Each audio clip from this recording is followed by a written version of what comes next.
우리 한 절씩 교독합니다. 그들과 조약을 맺은 후 사흘이 지나서야 그들이 이웃에서 자기들 중에 거주하는 자들이라 함을 들으니라.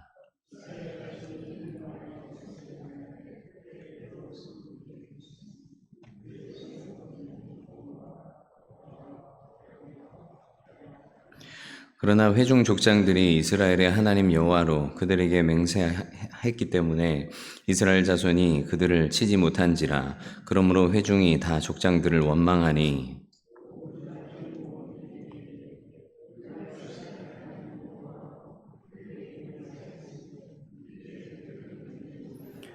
우리가 그들에게 맹세한 맹약으로 말미암아 진노가 우리에게 임할까 하노니 이렇게 행하여 그들을 살리리라 하고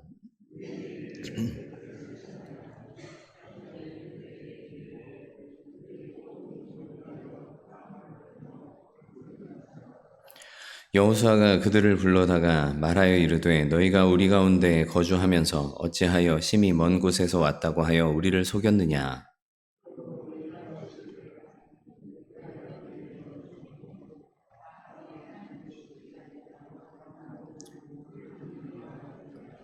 그들이 여호수아에게 대답하여 이르되 당신의 하나님 여호와께서 그의 종 모세에게 명령하사 이 땅을 다 당신들에게 주고 이 땅의 모든 주민을 당신들 앞에서 멸하라 하신 것이 당신의 종들에게 분명히 들리므로 당신들로 말미암아 우리의 목숨을 잃을까 심히 두려워하여 이같이 하였나이다.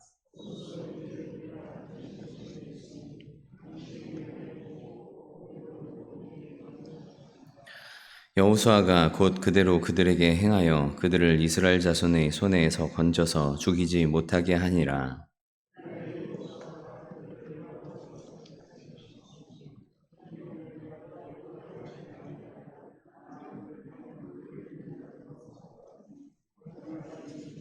아멘. 여호수아 강의 18번째 시간입니다. PPT를 한 장 보시면요. 이 사진은 이제 2021년 12월에 러시아의 이제 예카테린부르크에 있었던 한 미술관에서 있었던 일인데 전시에 걸린 작품 하나가 바로 이것이 있습니다. 여러분들 보시기에 왼쪽에 해당되는 작품인데 이 작품은 이제 안나 레포르스카야라는 화가의 새 형상이라는 그림이었습니다. 이 얼굴 없는 세 사람이 서 있는 그림이었죠. 일부러 눈도 코도 없고 또 입도 그리지 않은 이 없음 자체가 이 작품의 특징이었습니다. 네, 그런데 이 미술관에 새로 취업한 경비원이 있었습니다. 출근 첫날이었어요. 전쟁에서 다리를 다친 63세의 참전 용사였습니다. 생계 때문에 힘든 몸을 이끌고 이제 나온 첫 출근이었는데 그날 이제 경비원이 이 그림 속 얼굴에 볼펜으로 눈을 그려 넣어버린 것입니다. 본인은 이렇게까지 큰 일이 될 줄 몰랐다고 하는데 뭐 그 상황이 어떻게 되었든 간에 아주 끔찍한 일이 일어나게 됐죠. 그래서 작품을 이렇게 훼손해 버렸어요. 네, 눈을 이렇게 그려 넣었습니다. 네, 여러분 이 그림이 뭐 여러분도 이렇게 뭔가 작품 전시 같은 데 가보면 이렇게 장난 끼가 이렇게 발동을 해서 뭔가를 이렇게 만져보고 싶다거나 만지지 말라 그러는데도 이렇게 손을 대보고 싶고 막 그런 경험들이 있지 않습니까? 근데 이제 여기에 모여있는 이제 10대 아이들이 이 작품 누구 거냐 막 했더니 뭐 자기들이 이렇게 그린 거라고 해가지고 눈이 없다고 그 눈 좀 그려달라고 이렇게 아이들이 장난으로 이렇게 이야기했나 봐요. 네, 근데 이제 경비원이 진짜인 줄 알고 이렇게 그냥 눈을 그렸다는 거죠. 조금 이해는 안 되는 상황입니다만 아무튼 이렇게 작품이 크게 훼손되어 버리고 말았습니다. 이 그림이 이제 보험가만 해서 7,490만 루블, 즉 이제 우리나라 돈으로 한 12억 원 가까이 되는 그런 거액의 그 작품이었던 것이죠. 경비원은 그 자리에서 해고되었고 또 재판에 넘겨져 버리고 말았습니다. 미술관 측이 처음에 보고받은 이 보고는 절망적이었습니다. 이 볼펜 자국이 물감층까지 이렇게 스며들었다는 거예요. 그래서 전문가들이 입을 모아 말하기를 얼룩이 지워지지 않는다고, 얼룩은 지워질 수 없다고 이렇게 이야기를 한 겁니다. 아주 일생일대의 큰 실수를 저질렀죠. 되돌릴 수 없는 아주 작품의 도장이 확 찍혀버린 것입니다. 여러분들이 미술관장의 마음이라면 어떻겠습니까? 수십 년을 지켜온 이 작품이 누군가의 손끝에서 이렇게 한순간 망가져 버렸을 때 여러분 이 그림을 어떻게 다시 되돌릴 수 있을까요? 여러분 오늘 본문 말씀을 보면 참 마찬가지의 상황이 펼쳐지죠. 이스라엘 백성들이 기브온의 속임수에 넘어가서 그만 화친조약에 도장을 쿡 찍어버리고 맙니다. 번복할 수가 없습니다. 지울 수가 없습니다. 되돌릴 수가 없습니다. 여러분, 우리가 지난 시간 여호수아 9장 앞부분을 이 장면들을 살펴보았잖아요. 에발산과 그리심산에서 온 백성이 말씀대로 살겠습니다 외쳤지만 이스라엘 백성들에게 위기가 찾아왔어요. 이 요단 서편에 이 가나안 왕들이 뭉쳐서 대규모로 연합전선을 이렇게 형성했고, 또 오늘 이 사건, 이 기브온 주민들이 이스라엘 속이고 화친 조약을 맺기 위해서 이렇게 찾아온 것이죠. 곰팡이가 핀 떡을 가지고 또 찢어진 가죽 부대에 기운 신발을 신고 이렇게 우리가 먼 나라에서 왔습니다 하고 속여서 이스라엘 백성들의 지도자들도 처음에는 의심했지만 결국은 이제 그들이 내민 물증을 보고 덜컥 이렇게 화친 조약에 도장을 찍게 되고 맙니다. 근데 성경은 그 실패의 원인을 단 한 문장으로 이렇게 소개합니다. 9장 14절에 무리가 그들의 양식을 취하고는 어떻게 할지를 여호와께 묻지 아니했다. 여러분, 우리가 지난 시간 이 결단보다 이 결단 이후의 실전이 더 중요하다는 사실을 우리가 다시 한번 생각해 보았습니다. 또 이렇게 기브온 사람들이 했던 것 같이 거짓과 속임수로 얻는 이런 유익들이 결국은 이제 이 결과가 좋게 되었다고 해서 그 과정까지도 이렇게 우리가 함부로 해서는 안 된다는 사실을 우리가 함께 짚어보았죠. 우리 신앙의 실전에도 이런 속임수와 거짓으로 미혹하는 일들이 분명히 있음을 기억해야 합니다. 크고 작은 모든 일에 우리가 이 원리가 참 동일하게 적용되는데, 하나님 앞에 기도 없이 그저 내 판단과 감을 믿고 나가기보다 하나님의 방법이 확실한가 하나님 앞에 기도로 묻고 또 말씀 안에서 확인하는 이 멈춤의 시간이 반드시 필요합니다. 그런데 안타깝게도 이스라엘 백성들은 정말 이 되돌릴 수 없는 도장을 하나님의 작품에 콱 찍어버리고 말았죠. 여러분, 오늘 본문 말씀이 바로 그 다음에 이어지는 장면입니다. 16절 말씀을 보면 사흘이 지나자라고 말씀하죠. 사흘이 지나자 진실이 드러났습니다. 생각해 보세요. 기브온은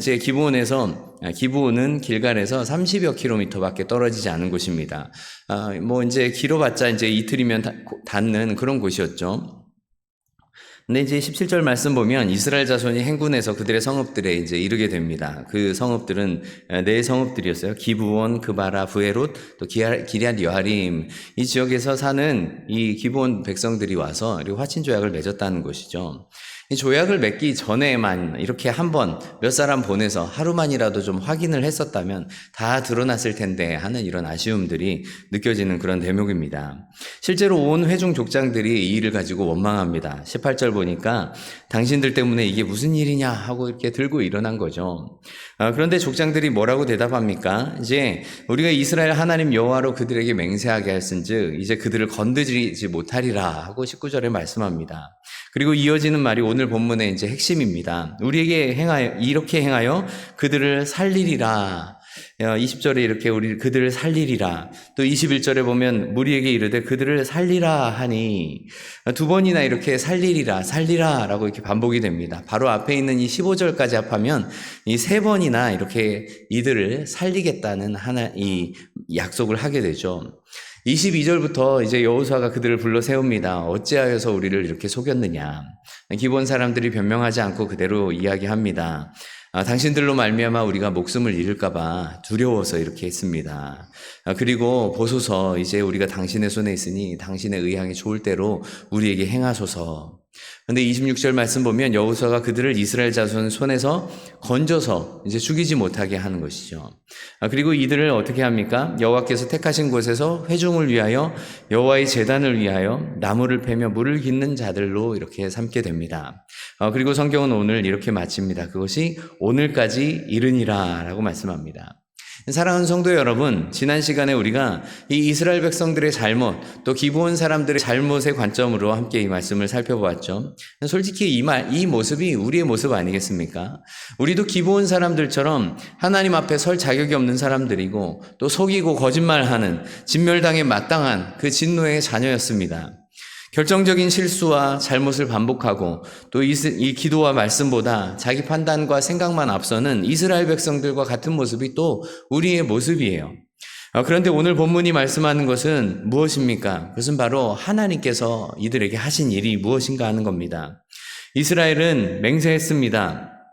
묻지 않고 맹세한 그것은 분명한 잘못이었습니다. 또 기브온도 이렇게 속이고 들어왔습니다. 그것도 분명한 죄에 맞습니다. 그런데 하나님께서는 그 잘못된 맹세를 뒤집어서 하나님의 이름을 걸고 한 맹세라는 이유 때문에 끝까지 이 맹세를 지키게 하십니다.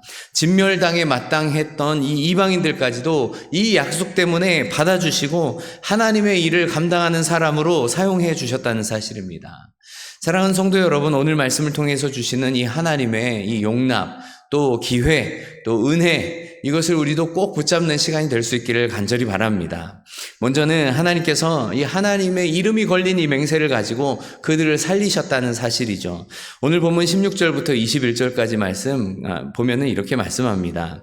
그들과 조약을 맺은 후에 사흘이 지나서야 그들이 이웃에서 자기들 중에 거주하는 자들이라 함을 들으니라. 이스라엘 자손이 흥분하여 셋째 날에 그들의 여러 성읍에 이르렀으니 그들의 성읍들은 기브온과 그비라와 브에롯과 기럇 여아림이라. 그러나 회중 족장들이 이스라엘 하나님 여호와로 그들에게 맹세했기 때문에 이스라엘 자손이 그들을 치지 못한지라. 그러므로 회중이 다 족장들을 원망하니 모든 족장이 온 회중에게 이르되 우리가 이스라엘 하나님 여호와로 그들에게 맹세하였은즉 이제 그들을 건드리지 못하리라. 또 우리가 그들에게 맹세한 맹약으로 말미암아 진노가 우리에게 임할까 하노니 이렇게 행하여 그들을 살리리라 하고 무리에게 이르되 그들을 살리라 하니 족장이 그들에게 이른 대로 그들이 온 회중을 위하여 나무를 베며 물을 깃는 자가 되었다. 이렇게 말씀합니다.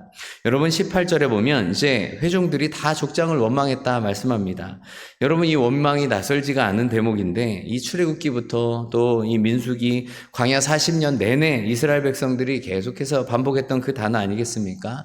목마르면 원망하고 배고프면 원망하고 또 정탐꾼들의 말 한마디에 이렇게 원망했던 이런 백성들이죠. 그런데 여러분 족장들이 이 백성들의 원망 앞에서 무엇을 어떻게 합니까?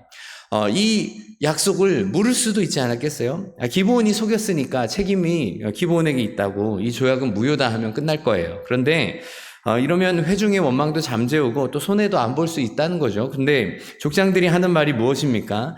우리가 이스라엘의 하나님 여호와로 그들에게 맹세하였은즉 이제 그들을 건드리지 못하리라. 여러분 이제 이 에발산과 그리심산에서 맺었던 하나님과의 그 언약의 말씀들, 하나님의 축복과 저주, 하나님의 말씀대로 행하겠다고 이렇게 결단했던 이 결단이 다시 여기에서 이제 이스라엘 백성들이 이렇게 이 기브온 사람들과의 맹약 앞에서 이렇게 적용이 되고 있지 않습니까? 여러분 그 이유를 20절에서 말씀합니다. 우리가 그들에게 맹세한 맹약으로 말미암아 진노가 우리에게 임할까 하노니. 여러분 족장들이 기브온 사람들의 이런 하친 조약들 불쌍해서 맺어준 게 아닙니다. 기브온에 대한 어떤 의리를 지키려고 한 게 아닙니다. 그렇게 하친 조약을 이 맹약을 지키려고 했던 그 이유는 여호와의 이름으로 한 맹세였기 때문이라고 분명히 말씀합니다. 내가 속았든지 상대방이 속였든지 여호와의 이름으로 한번 맹세한 이상 그것을 어기면 이 하나님의 이름에 부끄러운 일이 된다는 것이 이 맹세를 물을 수 없는 중요한 이유였던 것입니다. 실제로 우리가 지난 시간에도 살펴보았지만 성경에서 이 맹세가 결코 가벼운 것이 아님을 강조하시죠. 레위기 19장 12절 말씀에도 하나님께서 말씀합니다. 너희는 내 이름으로 거짓 맹세함으로 내 하나님 이름을 욕되게 하지 말라. 나는 여호와니라 말씀합니다. 여러분 또 신명기 23장 21절에서 23절도 마찬가지예요. 내 하나님 여호와께 서원하거든 갚기를 더디하지 말라. 내 하나님 여호와께서 반드시 그것을 내게 요구하시리니 더디면 그것이 내게 죄가 될 것이라. 내가 서원하지 아니하였으면 무죄하리라. 그러나 내 입으로 말한 것은 그대로 실행하도록 유의하라 말씀합니다. 하나님 앞에 맹세한 것, 하나님의 이름으로 내가 지키겠습니다. 서원한 것들 반드시 지키라고 말씀하십니다. 똑같이 전도서 5장 4절에서 5절도 말씀합니다. 내가 하나님께 서원하였거든 갚기를 더디게 하지 말라. 하나님은 우매한 자들을 기뻐하지 아니하시나니 서원한 것을 갚으라. 서원하고 갚지 아니하는 것보다 서원하지 아니하는 것이 더 나으니. 여러분 무슨 말입니까? 성경은 하나님 앞에서 뱉은 이 말, 하나님 앞에서 약속한 이것은 반드시 지켜야 한다는 말씀입니다. 그리고 다윗도 시편 15편에 이렇게 고백하죠. 그의 마음에 서원한 것은 해로울지라도 변하지 아니하며. 여러분, 해로울지라도 변하지 아니한다는 말이 얼마나 무서운 기준입니까? 내가 손해볼 게 뻔하게 보여도 한 번 하나님 앞에 내뱉은 말이기 때문에 내가 반드시 지키겠습니다 하는 이 고백이죠. 근데 여러분, 신약으로 넘어와서 예수님께서 이 맹세에 대해서 이스라엘 백성들에게 또 제자들에게 이렇게 말씀합니다. 이제 산상수훈이 기록된 마태복음 5장 33절에서 37절 말씀 보면 이렇게 말씀합니다. 또 옛사람에게 말한 바 헛 맹세를 하지 말고 내 맹세한 것을 주께 지키라 하였다는 것을 너희가 들었으나 나는 너희에게 이르노니 도무지 맹세하지 말지니 하늘로도 하지 말라 이는 하나님의 보좌이며 또 땅으로도 하지 말라 이는 하나님의 발등상이요 또 오직 너희 말은 옳다 아니라 하라 이에서 지나는 것은 악으로부터 나느니라 라고 말씀하세요. 여러분, 예수님께서 뭐라고 말씀합니까? 도무지 맹세하지 말라고 말씀하세요. 여러분, 이게 무슨 뜻일까요? 예수님께서 구약의 이 맹세의 규정을 폐하신 것일까요? 아니에요. 여러분, 당시에 이 배경들을 좀 살펴볼 필요가 있는데 유대인들이 어떻게 했냐면 하나님의 이름으로 맹세하면 반드시 지켜야 하기 때문에 하늘로 맹세하고 땅으로 맹세하고 예루살렘으로 맹세하고 자기 머리로 맹세하면서 정작 하나님의 이름을 피해서 이렇게 맹세한 겁니다. 그렇게 하면 안 지켜도 될 수 있는 이 구멍을 이렇게 팠다고 생각한 것이죠. 그러나 여러분, 이렇게 했다고 해서 하나님 앞에 한 맹세가 아닌 게 아니라는 말입니다. 여러분, 예수님께서 지적한 것은 바로 이것이에요. 맹세의 어떤 등급을 매겨서 책임질 맹세와 책임지지 않아도 될 맹세를 나누는 그 마음부터가 잘못됐다는 것입니다. 예수님께서는 더 근본적인 마음을 우리에게 말씀하시는 거예요. 그래서 너희는 그저 옳다 아니라 하라. 맹세가 필요 없을 만큼 말 자체가 참된 말을 하라고 말씀하고 계시는 겁니다. 그것이 하나님께서 말씀하시는 진짜 이렇게 맹세의 모습이라는 겁니다. 야고보서도 같은 결론을 내리죠. 내 형제들아 무엇보다도 맹세하지 말지니 하늘로나 땅으로나 아무 다른 곳으로도 맹세하지 말고 오직 너희가 그렇다고 생각하는 것은 그렇다 하고 아니라고 생각하는 것은 아니라 하여 정죄 받음을 면하라 말씀합니다. 여러분, 맹세하면 반드시 지켜라. 또 이렇게 헛된 맹세를 할 거면 아예 맹세하지 말아라 하는 이 두 극단이 무엇을 말씀하는 거겠습니까? 결국은 하나님 앞에 진실된 모습으로 말하는 것을 반드시 지키고 또 하나님 앞에서 하듯이 말하라는 거죠. 여러분, 우리가 놓쳐서는 안 되는 부분이 무엇입니까? 하나님 앞에서 하는 이 맹세가 하나님의 이름과 정말 밀접하게 맞닿아 있음을 기억하면서 신중히 해야 함을 말씀하는 것이고 또 한 가지는 이 맹세를 한 이상 손해를 감수하고서라도 지키는 것, 이것이 하나님의 뜻이라는 사실입니다. 잘못된 맹세해서는 안 됩니다. 그리고 또 하나님 앞에 한 맹세를 또 반드시 지켜야 하겠죠. 여러분, 1932년에 미국의 펜실베니아에서요, 이제 조지 블레이스데일이라는 사람이 라이터를 이렇게 만듭니다. 그것은 바람에도 꺼지지 않는 라이터였어요. 이름이 지포 라이터였습니다. 여러분들이 잘 아시는 그 지포 라이터 맞습니다. 근데 이 사람이 라이터를 팔면서 함께 내건 약속이 있었습니다. 그건 뭐냐면 작동하지 않으면 무료로 고쳐드린다는 거였어요. 뭡니까? 평생 보증해 주겠습니다 하는 겁니다. 그냥 하는 말이 아니라 진짜 약속이었어요. 여러분, 이 약속이 참 얼마나 무모한 약속입니까? 좀 이렇게 고장나면 어느 정도는 보장을 해줄 수 있지만, 품질 보증을 해줄 수 있지만, 또 그 이후에까지 이렇게 고장나는 것에 대해서 보증해주면, 라이터 회사가 어떻게 되겠어요? 그런데, 이 약속 하나 때문에 사람들이 믿고 이 지포 라이터를 샀던 것이죠. 여러분, 흔히 우리가 품질 보증이라고 하면, 가전 제품 같은 것들 몇 년 정도 보증해 주나요? 네? 맞아요. 보통 짧게는 한 1년 정도, 그리고 또, 보통 한 3년 정도, 그죠? 그리고 또 이제 길게는 이제 많게는 한 5년에서 10년 정도까지도 이렇게 보증을 하는 제품들이 있습니다. 우리가 보증 기간이 길면 길수록 또 안전하게, 이건 고장나도 또 이렇게 보증 기간 안에서 이 제품을 수리해 줄 수 있겠구나 하고 그 제품에 대해서 오히려 더 신뢰를 하고 구입하게 되잖아요. 근데 지포 라이터는 어때요? 이 몇 년까지라는 보증이 없었습니다. 영수증 가져와라 이런 이야기도 없었어요.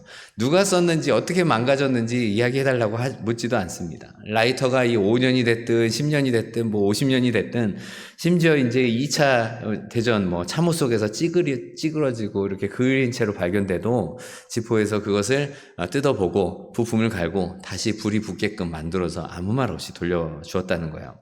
놀라운 것은 지금까지 93년 동안 지켜지고 있다는 겁니다. 지포회사가 지금까지 만든 라이터가 6억 개가 넘습니다.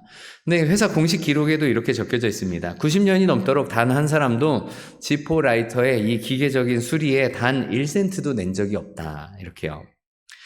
여러분이나 저나 라이터 쓸 일은 없겠습니다만, 창업자가 죽은 지도 이렇게 오래됐고, 회사 경영진도 몇 번이나 바뀌고, 그런데 이 약속 하나만큼은 이 90년이 넘도록 단 한 번도 깨진 적이 없다는 게 너무나도 참 우리에게 신뢰를 주는 그런 대목 아니겠습니까? 근데 여러분, 기본과의 맹세도 그러했어요.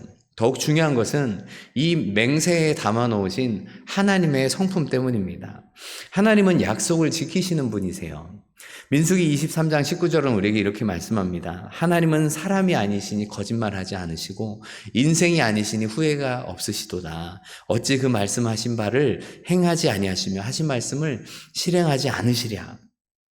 여러분, 이 라이터 회사도 자기 이름을 걸고 한 이 맹세를 93년 동안 지키고 있는데, 하물며 우주 만물의 주인이신 하나님께서 하나님의 이름을 걸고 하신 이 약속을 어찌하니 지키시겠습니까? 사랑하는 성도 여러분, 오늘 본문이 우리에게 주는 첫 번째 메시지가 바로 이것입니다. 이스라엘 백성들의 이 맹세는 애초에 잘못된 맹세였습니다. 속아서 한 맹세였습니다. 묻지 않고 한 맹세였습니다. 경솔한 맹세였습니다. 그러나 하나님은 그 잘못된 맹세조차도 하나님의 이름이 걸렸다는 이유 때문에 끝까지 지키셨다는 사실입니다. 성도 여러분, 우리에게 이것이 왜 큰 위로입니까? 우리의 구원의 확실함은 바로 내가 얼마나 신실하게 잘 믿어왔느냐에 달려있지 않다는 거예요. 하나님께서 하나님의 이름을 걸고 하신 약속, 예수 그리스도를 통해서 우리에게 보증하신 그 약속, 그 신실한 하나님의 약속이 지금도 여전히 흔들리지 않고 있다는 것을 우리에게 말씀하는 것입니다. 하나님께서 하나님의 이름을 걸고 하신 이 약속을 저버리지 않으신다는 것이죠. 사랑하는 성도 여러분, 우리 모두 이 신실한 변함없는 하나님의 약속 위에 있음을 기억할 수 있길 바랍니다. 그래서 이 구원의 약속 속에 우리가 하나님의 이 흔들림 없는 구원 안에 우리가 이렇게 구원받은 믿음의 백성 가운데 놓여 있다는 사실을 기억하면서 감사하는 우리 성도들 될 수 있기를 주님의 이름으로 간절히 바랍니다. 두 번째로 우리가 생각해야 될 것이 있습니다. 하나님은 항복하는 이 기브온 사람들을 심판의 손에서 건져주셨다는 사실이에요. 22절부터 26절은 이렇게 말씀합니다. 여호수아가 그들을 불러다가 말하여 이르되 너희가 우리 가운데 거주하면서 어찌하여 심히 먼 곳에서 왔다고 하여 우리를 속였느냐. 그러므로 너희가 저주를 받나니 너희가 대를 이어 종이 되어 다 내 하나님의 집을 위하여 나무를 패며 물을 깃는 자가 되리라 하니 그들이 여호수아에게 대답하여 이르되 당신의 하나님 여호와께서 그의 종 모세에게 명령하사 이 땅을 다 당신들에게 주고 이 땅의 모든 주민을 당신들 앞에서 멸하라 하신 것이 당신의 종들에게 분명히 들리므로 당신들로 말미암아 우리의 목숨을 잃을까 심히 두려워하여 이같이 하였나이다. 보소서 이제 우리가 당신들의 손에 있으니 당신들 의향이 좋은 대로 옳고 옳은 대로 또 우리에게 행하소서 한지라. 여호수아가 그들에게 그렇게 행하여서 이스라엘 자손의 손에서 건져서 죽이지 못하게 했다 말씀합니다. 여러분, 22절에 여호수아가 드디어 이제 기브온 사람들을 불러 세웁니다. 어찌하여 우리를 세웠느냐 이렇게 추궁하게 돼요. 속은 것이 사실이잖아요. 근데 23절에 이제 그들의 행동에 대한 무거운 책임까지 이렇게 제시합니다. 너희가 저주를 받나니 너희가 대를 이어 종이 되어서 다 내 하나님의 집을 위하여 나무를 패고 물 깃는 자가 되리라 말씀합니다. 이 화친 맹세 자체는 물을 수 없는 일이지만 이제 이들을 받아들이는 조건으로 내건 것이 이것이었어요. 하나님의 집을 위하여 나무를 패고 물을 깃는 자가 되는 것이었습니다. 허드렛 일을 하라는 것이죠. 종이 되라는 것입니다. 근데 여러분 24절에 보십시오. 여호수아가 왜 속였느냐고 물을 때 기브온의 대답은 이것이었습니다. 당신들로 말미암아 우리의 목숨을 잃을까 심히 두려워하여 이같이 하였나이다. 딱 하나의 이유, 하나님께서 사용하시는 이 백성, 하나님의 백성인 이스라엘 백성들이 두려워서였습니다. 그것이 전부입니다. 구차한 변명 늘어놓지 않습니다. 그리고 진짜 이것이 그 이유였다는 사실을 진솔하게 이렇게 고백하죠. 그리고 25절에 정말 놀라운 고백이 담겨 있는데 보소서 이제 우리가 당신의 손에 있으니 당신의 의향이 좋고 옳은 대로 우리에게 행하소서. 내가 어떻게 되든지 괜찮습니다. 당신들의 뜻대로 이렇게 하십시오. 여러분, 근데 놀라운 사실은 이 자리에서 26절에 이 반전이 시작되었다는 사실입니다. 26절에 보면 이런 말씀합니다. 여호수아가 곧 그대로 그들에게 행하여 그들을 이스라엘 자손의 손에서 건져서 죽이지 못하게 하니라 라고 말씀합니다. 이들은 이제 하나님의 언약 백성 안에 들어온 사람들이다. 이방인들이지만 비록 이렇게 잘못된 화친 조약을 맺어서 이렇게 들어온 사람들이지만 하나님의 성전에서 물을 깃고 허드렛 일을 하면서 이렇게 종이 되기로 한 사람이다. 이들을 죽이지 않기로 이렇게 결단한 것이죠. 근데 여기에 보면 이제 건져서라는 단어가 나옵니다. 여기 이제 성경 원어로 이제 나잘이라는 동사인데 이 말이 이제 성경에 처음 쓰인 곳이 어디냐면 출애굽기 3장 8절 말씀입니다. 하나님께서 모세에게 말씀하신 내용에 이 단어가 등장해요. 내가 내려가서 그들을 애굽인의 손에서 건져내고 그들을 그 땅에서 인도하여 아름답고 광대한 땅으로 인도하려 하노라. 하나님께서 이스라엘 백성들을 애굽에서 건져내셨다라고 쓰인 그 동사가 바로 이제 여호수아가 이 기브온을 이스라엘 손에서 건져낼 때 쓰인 이 동사라는 사실이에요. 성도 여러분, 이게 얼마나 놀라운 반전입니까? 지금 진멸을 집행해야 할 심판자의 입장에 서 있던 이스라엘 백성들이 지금 그 사람들을 손에서 건져내는 구원자의 역할을 해야 된다는 말씀을 이렇게 전하고 있는 거예요. 여러분, 이스라엘 백성들이 심판자에서 오히려 이제는 구원자로 바뀌어 버렸습니다. 여러분, 여기서 우리가 다시 한번 생각하게 되는 성경의 중요한 인물이 있습니다. 바로 라합입니다. 이 기브온 사람들이 이스라엘 진영에 찾아와서 한 말들은 놀랍게도 이 라합이 여호수아 2장에서 이 정탐꾼들에게 했던 말과 정말 그 구조가 너무나도 닮아 있습니다. 2장에 라합이 말한 것이 무엇이었습니까? 여호수아 2장 9절과 11절 말씀 보면 여호와께서 이 땅을 너희에게 주신 줄을 내가 아노라. 우리가 너희를 심히 두려워한다. 또 우리가 듣자 곧 마음이 녹았고 너희로 말미암아 사람이 정신을 잃었다 말하죠. 기브온 사람들도 마찬가지였습니다. 여호와에 대한 소문을 들었습니다. 두려웠습니다. 그래서 움직였죠. 근데 결정적인 차이는 라합은 이렇게 정직하게 인정하면서 이렇게 정탐꾼들에게 나 여리고 사람입니다. 우리와 또 우리 가족을 살려주십시오 하고 요청했다면 기브온 사람들은 이제 속이고 나왔다는 것에 차이가 있겠죠. 우리는 먼 나라 사람들입니다 하면서 속였다는 거예요. 그러나 여러분, 이들이 맞이한 결과는 어땠습니까? 여호수아 6장 25절에 보면 라합을 두고 성경이 이렇게 말씀합니다. 라합과 그의 아버지의 가족과 그에게 속한 모든 것을 살렸으므로 그가 오늘까지 이스라엘 중에 거주하였으니. 그리고 오늘 본문 27절 말씀 보면 기브온을 두고도 성경이 이렇게 말씀합니다. 오늘까지 이르니라. 여러분, 살리리라 또 오늘까지라는 이 똑같은 단어가 라합과 기브온에 동시에 이렇게 연결되는 지점이죠. 그러면서 똑같이 이렇게 라합이 구원받은 것처럼 기브온도 하나님께서 구원하신 백성이라는 것을 말씀하고 계시는 겁니다.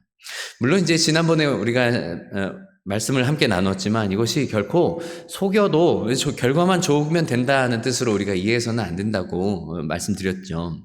지난 시간 야곱도 마찬가지였습니다. 야곱도 속임수로 축복을 가로챘습니다. 그 대가로 20년을 라반에게 속으면서 살아야 했고 또 요셉의 죽음까지 속아 넘어가면서 평생 동안 이렇게 피눈물을 흘리면서 살아야 했습니다. 그런데 하나님께서는 그 야곱도 하나님의 언약 안에서 이렇게 하나님의 백성 되게 하시고 하나님의 그 약속을 이루어가는 귀한 통로로 삼아주십니다. 이 잘못을 이렇게 덮으셨다는 말이 아니라 야곱을 향하신 하나님의 그 언약과 하나님의 회복이 훨씬 더 컸다는 말입니다. 여러분, 그리고 이것을 우리는 성경에서 은혜라고 말합니다. 여러분, 사실 바로 그것 때문에 우리가 예수 그리스도의 십자가 은혜가 필요한 것 아니겠습니까? 우리가 하나님의 구원의 은혜를 허락받을 수 있는 것은 우리의 어떤 자격이나 능력 때문이 아닙니다. 오직 우리를 긍휼히 여기시고 덮으시는 하나님의 은혜가 있기 때문이에요. 여러분, 그 미국의 로드 아일랜드주의 프로비던스의 지방법원의 판사인 유명한 분이 계십니다. 이제 프랭크 카프리오라는 분인데요. 이분은 좀 특이하게 재판의 과정을 매일 지역의 이제 공영방송에 이렇게 생방송으로 이렇게 내보냅니다. 딱딱한 법정에서 이렇게 소시민들의 어떤 사연들을 이렇게 공감하면서 또 벌금을 면제해주는 그런 판결 영상으로 잘 알려져 있죠. 예, 이분이신데 한번 보시면 어디서 이제 한 번쯤은 영상 통해서 이렇게 보셨던 분일 겁니다. 프랭크 카프리오 판사입니다. 지금까지 이 법정에서 나온 영상들, 유튜브와 뭐 SNS들을 다 합쳐보면 누적 조회수가 아주 10억 뷰를 넘는 많은 사람들이 이분의 영상들을 한 번쯤 이렇게 다 접해보았을 그런 영상이에요. 그 중에 잘 알려진 영상 가운데 하나가 바로 다니엘 머레이라는 남자의 사건이었습니다. 주차 위반 딱지를 포함해서 이제 5장을 주차 위반 딱지 5장을 포함해서 총 7건의 이런 위반 건으로 벌금이 $250에 이렇게 달했습니다. 우리 돈으로 치면 약 한 35만 원 정도의 돈인데 뭐 크다면 크고 또 적다면 적은 돈이겠죠. 근데 이 사람이 법정에까지 이렇게 걸어오게 된 거예요. 그 사연을 들어보니까 편도로 이제 1시간 반, 8km 가까운 거리를 이 사람이 걸어서 온 겁니다.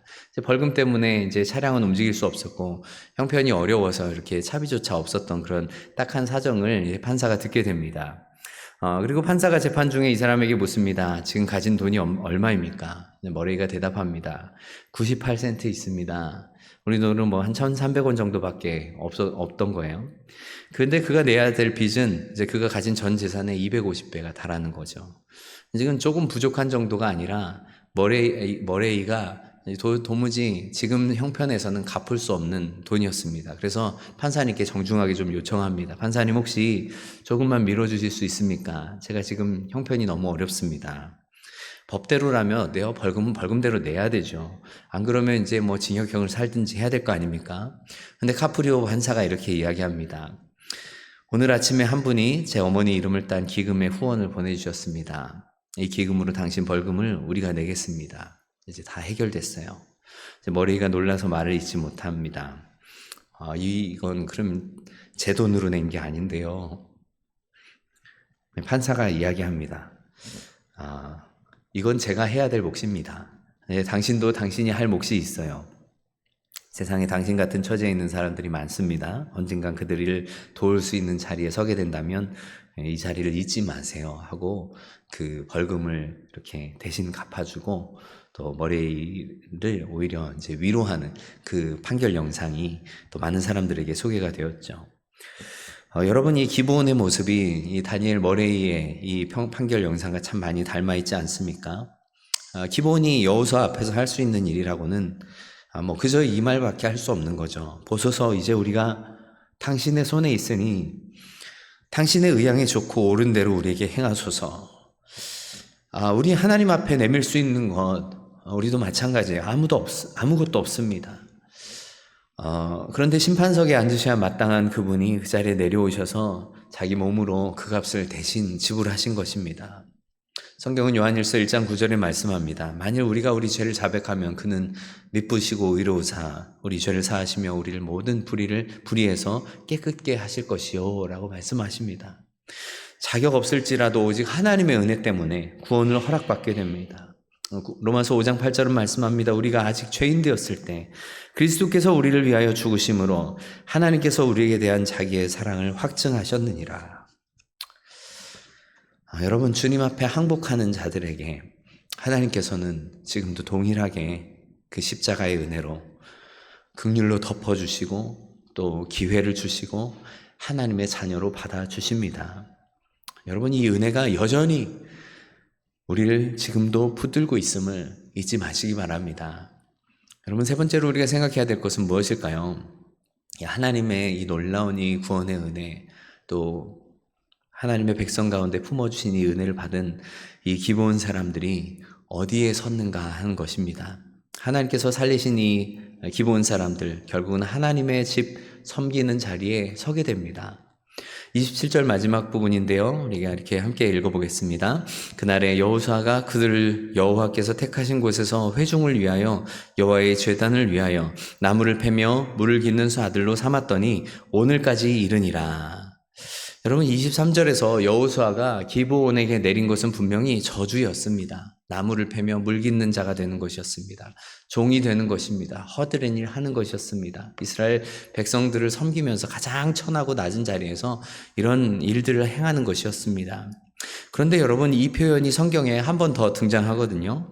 신명기 29장 11절 12절 말씀 보면 모세가 이제 모압 땅에서 이스라엘 온 회중을 향해서 이제 언약을 갱신하면서 이 명단을 이렇게 부르는데, 너희의 유아들과 너희 아내와 및 내 진중에 있는 객과 너희를 위하여 나무를 패는 자로부터 물 깃는 자까지 다 너희 하나님 여호와 앞에 서 있는 것은 내 하나님 여호와의 언약에 참여하여 하나님의 백성이 되었기 때문이다 말씀합니다. 이스라엘 백성들의 이름을 이렇게 이야기하면서 모세가 이 사람들, 이 나무를 패는 자들, 물 깃는 자들의 이름을 빼놓지 않습니다. 여러분, 언약 백성들의 이 명단에 가장 낮은 자리이지만 분명히 그 이름을 이렇게 싣고 있는 것이에요. 여러분, 여호수아가 저주로 선고한 그 신분이 놀랍게도 언약 공동체의 한 가족의 일원이 되었다는 사실입니다. 특별히 이들이 섬기는 곳이 어디였는가? 여호와께서 택하신 곳이었다. 이 신명기 22장에서 계속 반복되어 나오는 중앙의 그 성소를 가리키는 거예요. 기브온 사람들의 일터가 아무데나 가서 섬기는 게 아니었습니다. 바로 하나님이 택하신 곳이었습니다. 여러분, 참 이게 또 은혜죠. 근데 마지막 문장은 어떻게 끝납니까? 오늘까지 이르니라. 사실 우리가 살펴보니 라합과 그 결론이 똑같습니다. 지금도 이어지고 있는 하나님의 역사 속에 두셨다는 말이에요. 특별히 여러분, 이 기브온 사람들의 사건은 여호수아 9장에서 끝나지 않습니다. 성경의 역사 속에서 계속해서 이 기브온 사람들에 대한 소개가 이어지는데, 사실 이 기브온 어느 지명입니까? 다윗과 솔로몬 시대에 모세의 성막과 노제단이 놓였던 그런 장소예요. 솔로몬이 1000번제를 드렸던 장소가 바로 이 기브온입니다. 여러분, 훗날 이 기브온은 아예 레위인의 성읍으로 지정이 됩니다. 여호수아 21장 17절 말씀 보면 여러분, 이렇게 저주받은 종의 성읍이 레위 지파가 거하는 성읍이 된 거예요. 여러분, 그리고 세월이 흘러서 바벨론 포로에서 돌아온 자들의 명단이 있는데, 느헤미야 이 3장 7절이나 또 7장 25절 말씀 보면 기브온 사람들이 또렷하게 거기 명단에 또 기록이 되는 거죠. 여러분, 속임으로 들어왔던 이 자손들의 후손들이 1000년 가까운 시간이 지나서도 여전히 하나님의 집에 남아 있었던 것이에요. 성도 여러분, 하나님께서는 이 자격 없는 사람들에게 이 은혜의 자리를 허락해 주시는 분이십니다. 십자가 위에서의 이 강도를 생각해 보세요. 그는 죽기 몇 시간 전까지도 강도 짓을 했던 사람입니다. 아무런 선한 일도 아무런 준비도 없었습니다. 그가 한 일이라고는 옆에서 함께 죽어가는 예수님을 향하여서 당신의 나라에 임하실 때에 나를 기억하소서라고 외친 것뿐입니다. 근데 예수님께서 이 일을 보고 뭐라고 말씀하십니까? 내가 내게 진실로 이르노니 오늘 내가 나와 함께 낙원에 있으리라. 예수님께 그저 빈손 내밀었던 그에게 우리 주님은 하나님의 나라를 유업으로 허락해 주시겠다고 말씀하십니다. 여러분, 가나안 여인도 마찬가지죠. 이스라엘 사람이 아니었습니다. 예수님께 심지어는 개라는 말까지 들었습니다. 그러나 그녀는 자존심 세우지 않고 이렇게 대답합니다. 주여, 올소이다마는 개들도 제 주인의 상에서 떨어지는 부스러기를 먹습니다. 저는 상에 앉을 자격도 없습니다. 그저 떨어지는 부스러기라도 좋으니 우리 주님의 은혜를 받게 해주시옵소서. 여러분, 그때 우리 주님께서 하신 말씀이 무엇입니까? 여자여, 내 믿음이 크도다. 내 소원대로 되리라. 우리 주님께서 그냥 떨어지는 부스러기 은혜만 주신 것이 아니라 하나님께서 그 딸도 구원해 주시고 그 믿음을 이렇게 높이 평가하시면서 하나님의 구원을 허락해 주시죠. 여러분, 이 강도도 또 가나안 여인도 기브온도 사실은 다 같은 자리에 있는 것 아니겠습니까? 내밀 것이 없는 사람들. 그러나 하나님께서 그 손을 뿌리치지 않으시고 하나님 역사의 귀한 자리로 이렇게 자리매김해 주셨다는 사실이에요. 여러분, 찰스 콜슨이라는 사람이 있습니다. 그는 미국의 37대 대통령인 닉슨의 특별 보좌관이었습니다. 해결사라는 별명으로 이렇게 불렸죠. 근데 본인 입으로 재선을 위해서라면 내가 할머니라도 밟고 지나가겠다고 이렇게 말할 정도로 수단 방법 가리지 않고 이렇게 사는 그런 사람들이었습니다. 근데 1974년에 이제 워터게이트 사건과 관련된 이 사법 방해 혐의로 이제 유죄 판결을 받고 미국의 연방 교도소에 이렇게 수감이 됩니다. 닉슨은 행정부 인사 중에 워터게이트로 감옥에 간 첫 번째 사람이 되었는데요. 세상에서 다 이제 그 사람을 손가락질 하는 거예요. 정치 인생 끝났다고 이야기합니다. 그런데 그러한 이 고난의 시간 동안 감사하게도 친구가 전해준 책 한 권이 있었는데 그 책은 바로 C.S. 루이스의 순전한 기독교라는 책이었어요. 이 책을 읽고 회심하게 됩니다. 근데 감옥 안에서 한 재소자가 그에게 다가와서 이렇게 묻습니다. 당신 나가면 우리 같은 사람들을 위해서 무엇을 할 수 있겠습니까? 콜슨이 7개월 후에 이제 출소를 하게 되는데 출소를 한 이후에도 그는 이 질문이 끊이지 않고 계속해서 자기의 마음속에 맴돌았던 거예요. 당신이 나가면 우리 같은 사람을 위해서 무엇을 할 수 있겠습니까? 그래서 콜슨이 했던 일이 1976년에 프리즌 펠로우십, 즉 교도소 선교회를 만든 겁니다. 그래서 재소자 사역 단체를 세우고 이렇게 감옥에 갇힌 사람들을 섬기는 일들을 하게 돼요. 여러분, 그 결과가 어떻게 되었냐면 지금 이 단체가 112개국에서 활동하는 세계에서 가장 큰 재소자 사역 단체입니다. 콜슨은 미국 내에 600여 개가 넘는 교도소, 또 해외 40개국을 다니면서 재소자를 섬겼습니다. 그는 훗날 이렇게 고백했습니다. 하나님은 제 인생 정말 최악의 실패를 하나님의 영광을 위해서 사용하셨습니다. 그리고 1993년 종교계의 노벨상이라 불리는 템플턴 상을 수상하게 돼요. 콜슨은 2012년에 세상을 떠났지만 이 사역은 그가 떠난 뒤에도 계속해서 이어지고 있습니다. 사랑하는 성도 여러분, 기본이 쓰임받은 자리는 원래 사실 저주의 자리였습니다. 그런데 여러분, 하나님께서는 그 저주의 자리를 오히려 은혜의 자리로 바꿔주셨습니다. 하나님 택하신 곳, 그 성전에 물 깃는 일을 하면서 하나님 섬기는 것을 배우고 또 하나님과 함께하는 그 기쁨을 그 자리에서 함께 느끼고 언약 백성의 자리에서 함께 섬기면서 포로기 이후의 순간까지도 함께 돌아와 그 성전에서 봉사하는 일들을 잘 감당하는 가운데 하나님의 백성으로서 자리매김을 하게 된 것이죠. 여러분, 기본 사람들도 또 십자가 위의 강도도 가나안 여인도 또 우리 모두도 마찬가지입니다. 그저 자격 없는 우리가 구원받은 것도 너무나 감사한데 하나님께서는 오히려 하나님의 집 가장 가까운 곳으로 우리를 불러주십니다. 하나님의 백성이라는 이 하나님의 주소지로 우리를 옮겨주시고 또 그의 사랑하는 자녀라고 불러주십니다. 사랑하는 성도 여러분, 오늘 설교를 시작하면서 이 러시아의 한 그림 이야기를 들려드렸는데 이 경비원의 이 볼펜 자국이 남긴 이 얼룩, 전문가들의 첫 진단이 참 절망적이었죠. 얼룩은 지워지지 않는다고 평가를 했습니다. 근데 그 그림이 다음에 어떻게 되었는지 아십니까? 이 미술관의 이 복원 전문가들이 그 그림을 붙들고 이렇게 몇 주에 걸쳐서 한 겹 한 겹의 물감층을 되짚어가면서 다시금 이렇게 복원 작업을 하게 됩니다. 그리고 놀랍게 복원이 끝났을 때 그 자국을 찾을 수 있는 사람이 아무도 없었죠.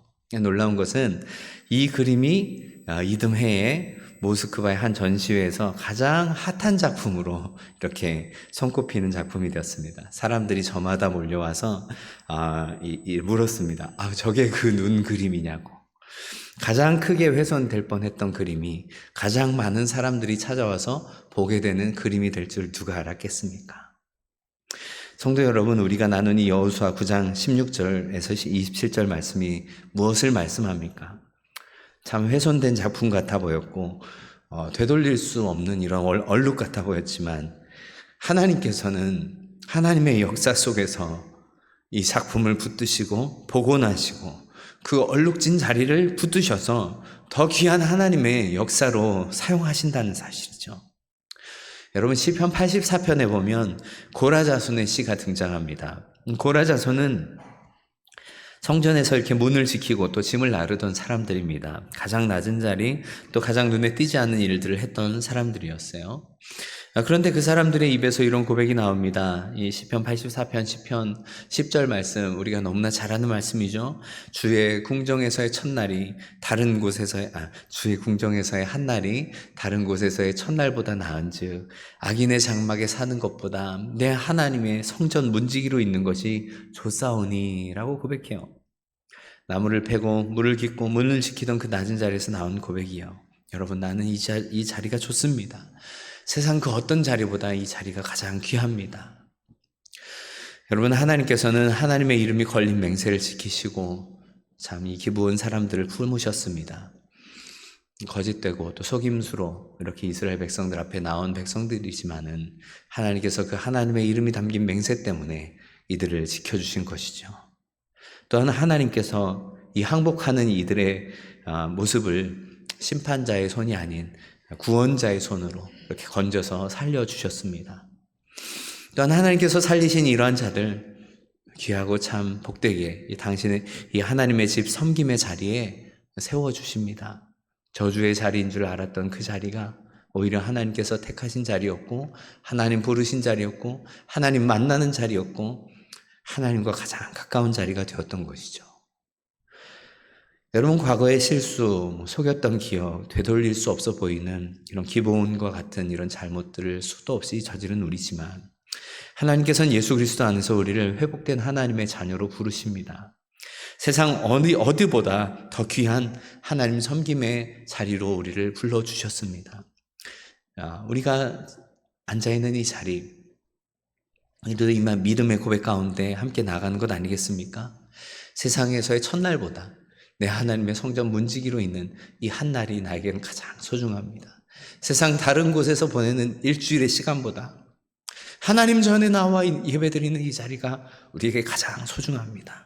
우리를 건져주신 이 하나님의 은혜가 너무나도 큽니다. 우리가 이것을 깊이 감사하는 가운데 하나님의 구원받은 백성으로서 또 하나님의 약속 가운데, 언약 가운데, 변치 않는 하나님의 약속 가운데 우리를 구원해 주시고 하나님의 일을 맡겨주신 놀라운 이 은혜를 찬양하고 감사할 수 있는 우리 모두가 될 수 있기를 주님의 이름으로 간절히 바랍니다. 우리 함께 기도합니다. 오늘 말씀을 생각하며 함께 기도합시다. 저는 기본처럼 자격 없는 손으로 주님 앞에 섭니다. 우리의 얼룩진 자리 감추지 마시고 또 주님 붙드셔서 세상 어느 곳보다 더 귀한 섬김의 자리로 삼아 주시옵소서. 우리를 건지신 그 은혜를 붙잡고 낮은 자리에서도 감사하며 살아가는 자 되게 해주시고 이 구원의 은혜를 깊이 감사하며 찬양하며 선포하는 우리 되게 해달라고 시간 함께 기도하며 나갑시다.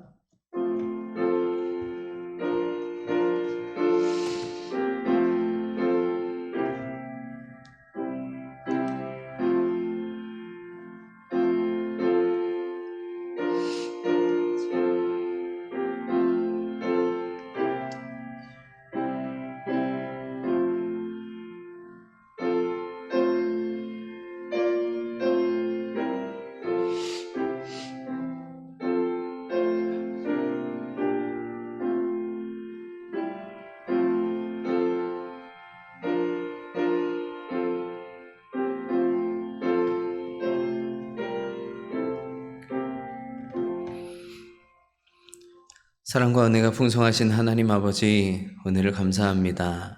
우리 오늘의 말씀을 통하여서 또 기본 백성들처럼 속이며 살아온 날들, 묻지 않고 스스로 판단하며 살아온 날들 얼마나 많았는지 우리가 돌아보는 가운데 특별히 그런 우리조차도 하나님의 품으로 용납하여 주시고 예수 그리스도의 품으로 또 우리를 안아주시니 감사합니다. 우리의 얼룩진 이 자리를 친히 붙들어 주시고 십자가의 은혜로 또 심판의 자리에서 건져 구원해 주심을 감사합니다. 우리가 하나님 앞에 내밀 것 없어도 또 우리를 위해서 예수 그리스도께서 죽으심으로 그 사랑을 확증해 주셨음에 참으로 감사드립니다. 이제 우리를 세상 어디보다 귀한 주님의 집 섬김의 자리로 불러주시니 감사합니다. 주님의 택하신 곳에서 우리가 가장 복된 자리임을 기억하며 세상에서 보내는 첫날보다 우리 주님의 문 앞에서 보내는 하루가 더 귀함을 알게 하여 주시고 우리 남은 생이 주님 세우신 그 자리에서 신실하게 순종하며 사는 삶 되게 인도하여 주시옵소서.